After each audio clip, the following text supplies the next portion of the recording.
Scarlett and Lucas are such a burden. Scarlett doesn't give us money as much as she used to. When I opened the video sent by my younger sister Isabella, I saw her and our parents laughing together with glasses of wine in their hands as they said those words. Their faces, flushed with alcohol, looked terribly cheerful around the dinner table. As if consuming my misery were their favorite form of entertainment, they raised their glasses. Cheers to family. Hearing that, I closed the screen of my smartphone. It was Saturday night. After putting my 4-year-old son Lucas to bed, I finally had a moment of silence. I sank deep into the living room sofa and took a sip of warm herbal tea. Just then, the screen of my smartphone lit up. It was from my sister Isabella. "Look, Jack, my crazy family, haha. Next time you should join us too." The message was followed by a kiss emoji, and attached to it was a single video. Jack? I frowned at the name. That was the name of Isabella's fiancé. The message wasn't meant for me. She had sent it to the wrong person. Normally, I would have immediately pointed out her mistake, but that night was different. The phrase crazy family carried a strangely ominous tone that pierced my heart. Don't watch it. My reason warned me. But once curiosity began to swell inside me, it no longer listened. A sense of foreboding only fueled it further. As if being guided by some unseen force, I tapped the play button. The familiar dining room of my parents' house appeared on the screen. My parents and Isabella sat around the table. The camera wobbled. It was clearly Isabella filming, drunk on wine. Cheers to family. My father raised his glass. His face was flushed from fine wine, and on the table sat a magnificent roast chicken. Cheers. My mother and Isabella joined in joyfully. A light clinking sound echoed.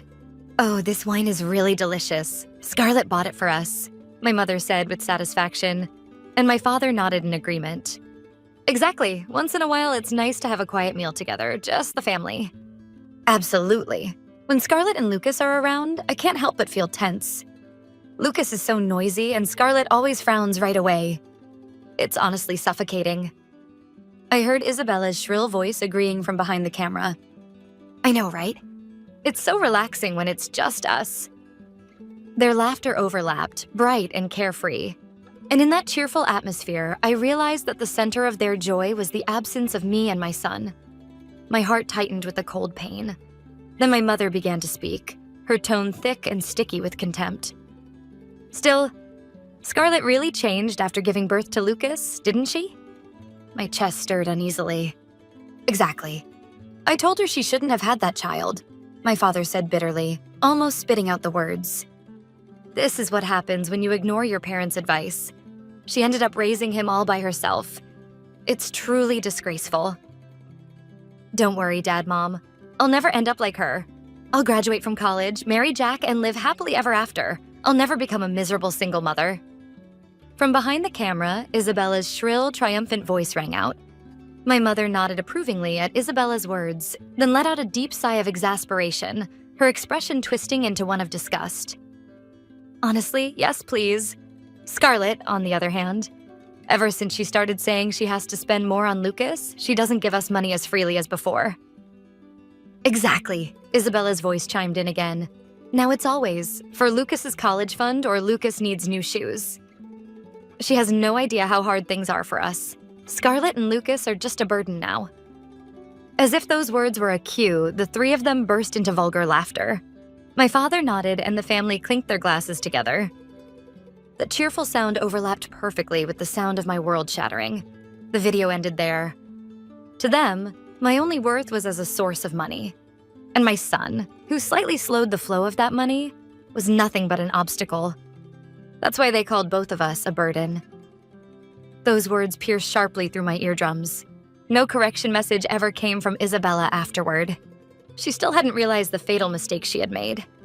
I could clearly feel a cold, heavy lump of anger taking shape deep in my stomach. I saved the video quietly and backed it up to my cloud storage. Just in case, I forwarded it to my private email address. The next day, and the day after that, I continued to act as if nothing had changed. When Isabella sent, "I want a new coat. Can I ask for it as a little favor?" I replied, "Of course. Choose whatever you like." When my mother wrote, "We're having a bit of a hard time this month. Could you transfer us some money?" So thoughtless as always, I replied, "All right, Mom, just a little, okay?" while pretending to be the kind, dutiful daughter they expected. Of course, I would never again press that transfer button. I continued to play the role of the convenient source of money they wanted me to be. Why did I keep supporting them for so long? The reason was deeply rooted in my past. Our family had never been wealthy. I was the kind of girl whose only strength was studying, so I entered university on a scholarship as an honors student. My mother used to say, "You're our hope." I clenched my teeth and fought to succeed in the business world because I wanted to make my parents' lives easier, even one day sooner. When I received my first substantial bonus, I took my family out to a restaurant. Seeing my parents and Isabella so giddy, like excited children, was the greatest reward I could have ever asked for. After that, I decided to go independent and started a consulting firm with a few colleagues. Within a few years, the company took off, and around the time my name began appearing in several business magazines, I received a cheerful call from my mother. "Come home this weekend. We have to celebrate your success together as a family." At those words, I couldn't help but feel excited. But from the very moment I opened the door to my parents' house, that excitement began to fade. On the dining table sat a modestly presented roast chicken, probably bought from the supermarket for appearance's sake. My parents' attention was clearly not on me as a person, but on the financial value my success could bring. "Well, Scarlett, I read that article about you. Quite impressive," my father said, yet his eyes scanned me from head to toe as if appraising a product. When the brief congratulations had run their course, my mother seized the moment she had been waiting for. "So, Scarlett, you've become successful enough that you don't have to worry about money anymore, haven't you?" Without waiting for my response, she let out an exaggerated, heavy sigh. "To be honest," my mother began, "the mortgage on this house has become a real burden for us. Your father's salary hasn't gone up and—" Her tone was theatrical, almost rehearsed. My father quickly followed her lead. "For you, it's pocket change, isn't it? According to that article about your income, paying off a mortgage on an old house like this should be nothing for you." There wasn't a trace of respect for the effort and blood I had poured into my success. His words were as casual as if he were talking to an ATM. Looking back now, that must have been the moment they stopped seeing me as a daughter and started seeing me only as a convenient source of money. My success was nothing more than a means for them to live comfortably. Their bluntness chilled something inside me. Still, I couldn't deny the fact that they had raised me. After all, everything I had worked so hard for was supposed to be for them, to make their lives easier. Ignoring the small thorn pricking in my chest, I forced a smile and said, "All right, I'll pay off the house loan." At those words, both my parents began to pour out their gratitude like a dam breaking. But before that wave of emotion could even settle, my mother put on an expression of deep guilt and spoke again, hesitantly this time. "I know it's terribly shameless of me to ask, but could you also help a little with Isabella's college tuition?" I couldn't nod right away. To be honest, I couldn't imagine Isabella studying seriously at a university. Her interest had always been in the latest fashion trends and parties with friends. Was she really planning to study for her future? Or was she just infatuated with the idea of campus life? Such doubts flickered through my mind. "Let me talk to Isabella about it first before I decide," I finally managed to say. A few days later, I called Isabella and asked her directly what she wanted to study and why.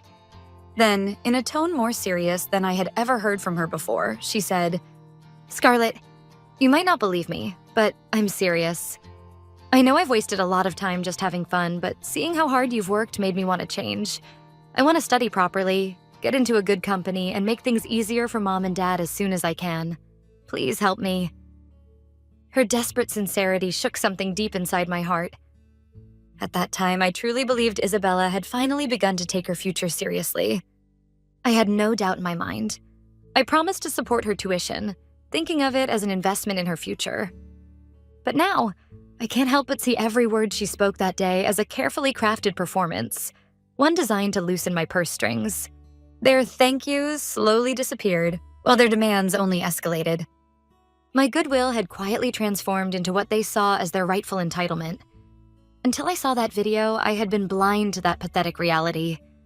I had simply refused to face the idea of doubting the family I loved. That night, I made a decision to end every form of financial support I had been providing. After Lucas fell asleep, I sat down at my desk in the study. I opened my laptop and logged into my main bank's online banking system. The screen displayed the list of automatic transfers I had set up over the years. At the very top was my parents' mortgage account. Without hesitation, I moved the cursor and clicked Cancel Transfer. My finger pressed Yes on the confirmation screen without a moment's doubt.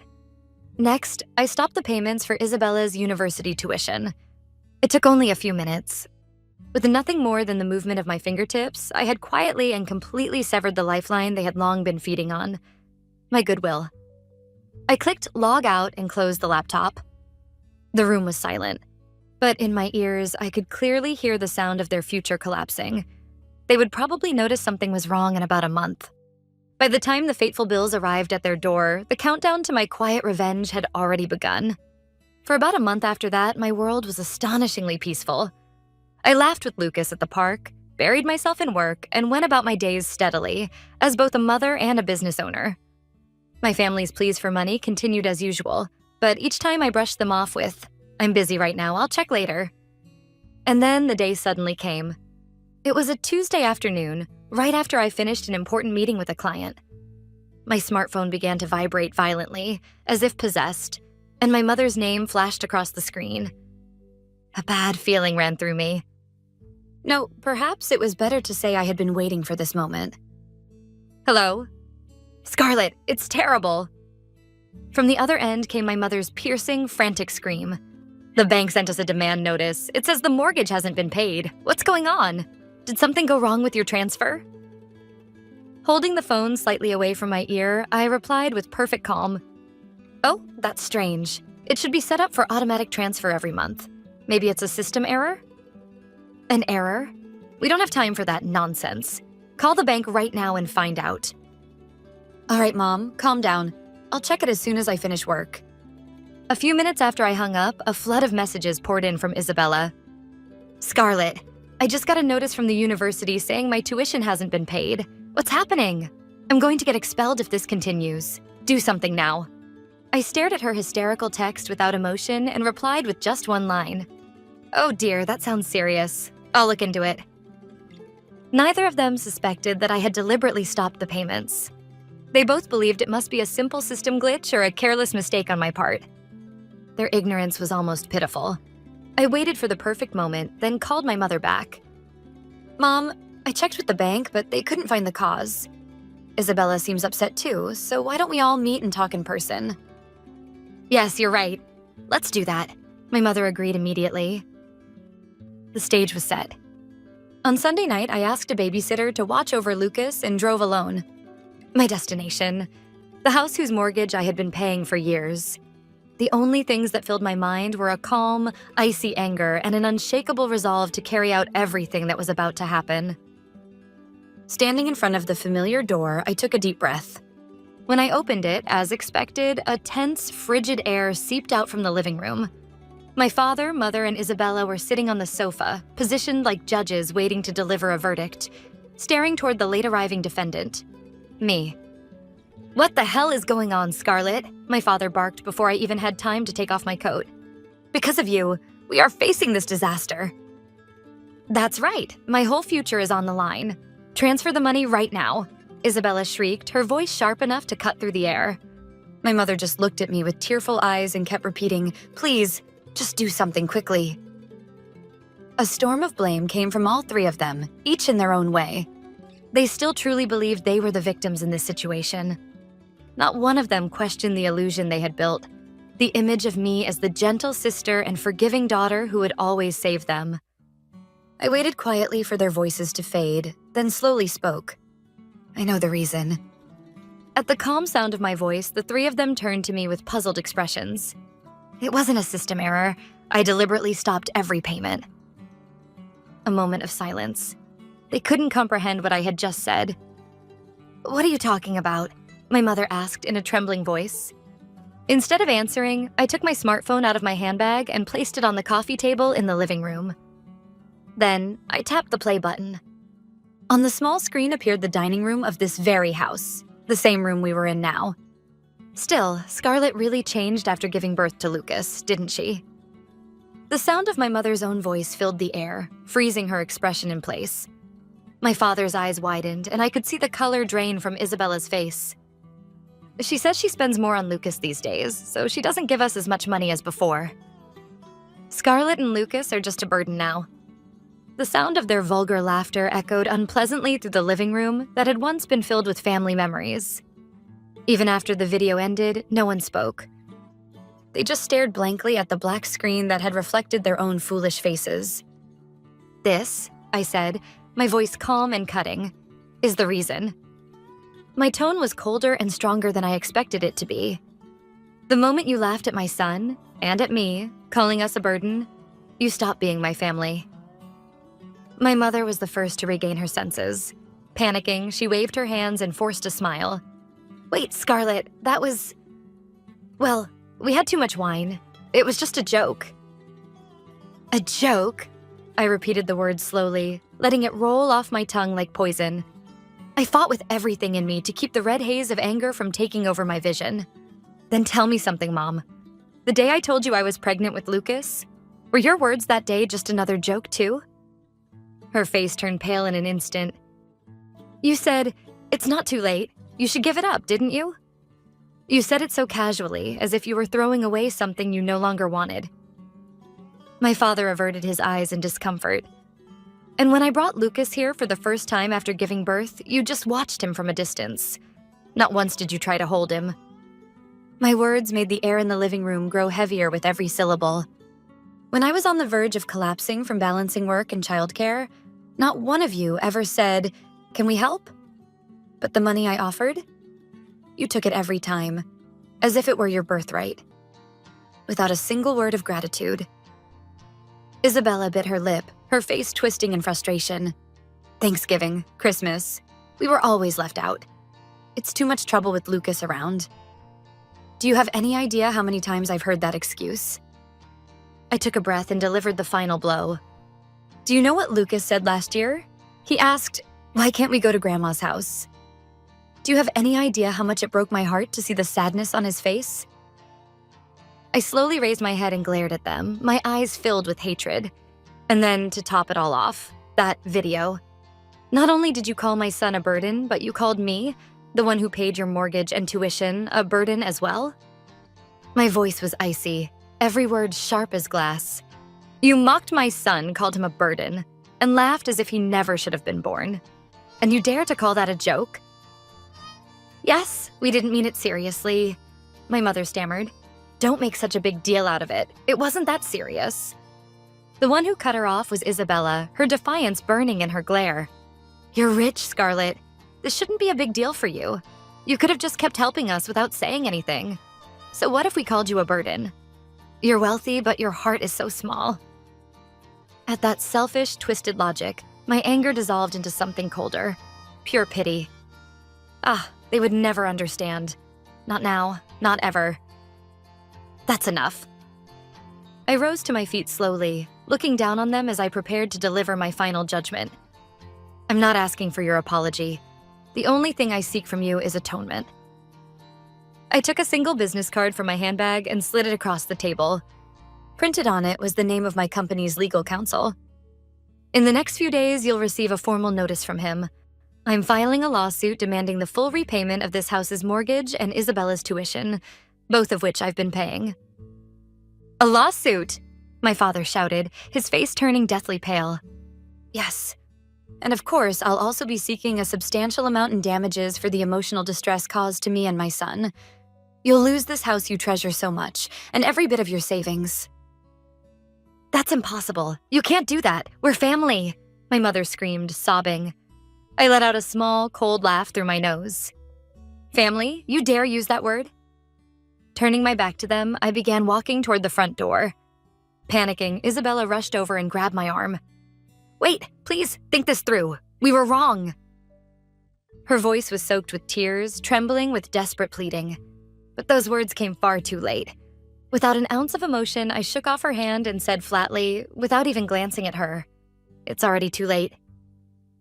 The heavy slam of the door echoed behind me, marking the end of our relationship. Even after leaving the house, my smartphone continued to ring relentlessly. Calls and messages from my mother, my father, and Isabella.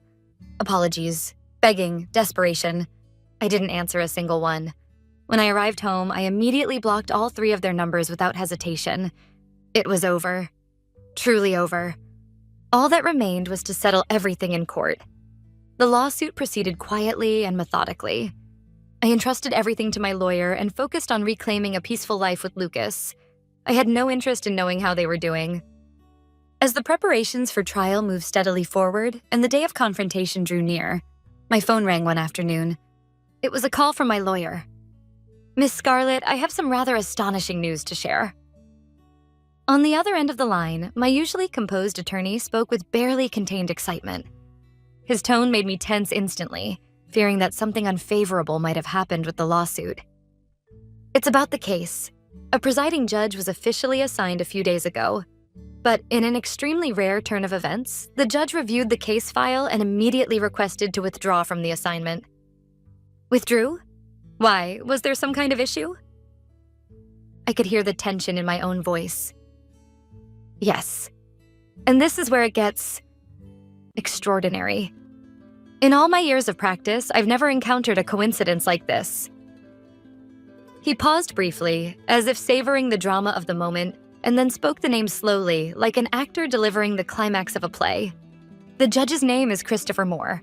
According to the records, he's Isabella's fiancé. Time stopped. My ears registered the words clearly, but my brain refused to comprehend their meaning. Christopher? A judge? And not just any judge, the judge assigned to this case? It was far too convenient to be mere coincidence. I was speechless.